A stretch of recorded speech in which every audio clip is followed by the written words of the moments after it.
চাওক এটা দুটা নহয়, এতিয়া বিভিন্ন সমস্যাৰে জৰ্জৰিত মহানগৰবাসী আৰু এজাক মুখলধাৰ বৰষুণ আৰু এই মুখলধাৰ বৰষুণতে এতিয়া মহানগৰীৰ ভিন্ন প্ৰান্তত যি কৃত্ৰিম বানপানীৰ সৃষ্টি হৈছে, কৃত্ৰিম বানপানীৰ কবলত পৰিছে মহানগৰবাসী আৰু সেই মুখলধাৰ বৰষুণৰ পিছত কিন্তু বিভিন্ন সমস্যাৰ সন্মুখীন হ'বলগীয়া হৈছে মহানগৰবাসী। আমি গণেশগুৰিৰ কিছু পৰিৱেশ দেখুৱাবলৈ চেষ্টা কৰিছোঁ যে এজাক বৰষুণৰ পিছত, মুখলধাৰ বৰষুণৰ পিছত এই যে সমস্যা, এই সমস্যাৰ এতিয়া ফল ভুগিবলগীয়া হৈছে। এই সমস্যাত পৰিছে মহানগৰবাসীয়ে, এক বৃহৎ যান জঁটৰ সৃষ্টি হৈছে। আৰু এটা কথা ক'ব লাগিব, অকল এটা দুটা সমস্যা নহয়, এতিয়া বিভিন্ন সমস্যাৰে যেন জৰ্জৰিত মহানগৰবাসী। আৰু এই সমস্যা আজিৰ সমস্যা নহয়, দীৰ্ঘদিনৰ সমস্যা, কিন্তু এই সমস্যাসমূহৰ ফল ভুগি আহিছে মহানগৰবাসীয়ে।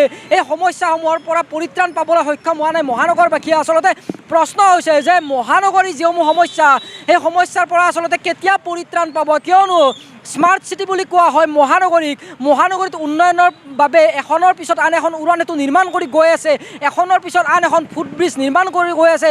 এফালে যদি উন্নয়নৰ নামত উৰণাটো নিৰ্মাণ কৰিছে, আনফালে আকৌ উন্মুক্ত নলাৰ বাবে অকাল মৃত্যুক আঁকোৱালি ল'বলগীয়া হৈছে বিভিন্নজনে। আৰু যি কৃত্ৰিম বানপানীৰ সমস্যা, বিশেষকৈ আমি দুটা সমস্যাৰ কথা পূৰ্বতেও দাঙি ধৰিছিলোঁ, আজিও আমি এই অনুষ্ঠানৰ জৰিয়তে দাঙি ধৰিবলৈ চেষ্টা কৰিছোঁ যে মহানগৰীত যি খোৱা পানীৰ সমস্যা দীৰ্ঘদিনে ভুগি আহিছে, তাৰ সমান্তৰালকৈ যি কৃত্ৰিম বানপানীৰ সমস্যা, এজাক বৰষুণতে মহানগৰীৰ ভিন্ন প্ৰান্তত সাগৰ সদৃশ পৰিৱেশৰ সৃষ্টি হয়।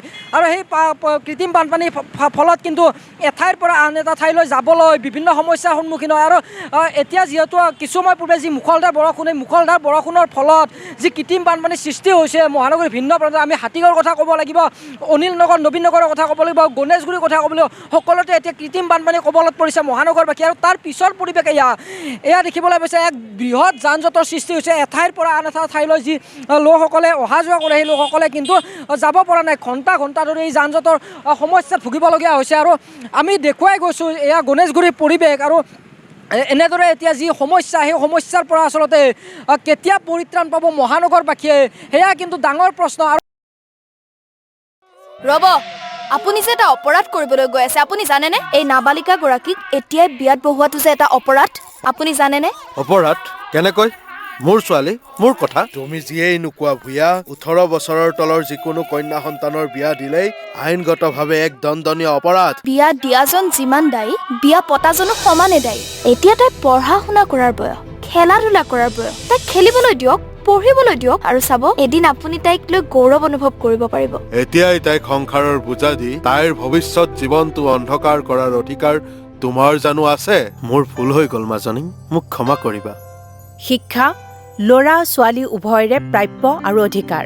আপোনাৰ কন্যা সন্তানক তাইৰ এই প্ৰাপ্যৰ পৰা বঞ্চিত নকৰাব। বাল্য বিবাহ ভাৰতীয় আইনৰ দ্বাৰা বিহিত এক দণ্ডনীয় অপৰাধ। এনে অপৰাধ কৰি আপোনাৰ কন্যা সন্তানৰ ভৱিষ্যত অন্ধকাৰৰ মাজলৈ ঠেলি নিদিব।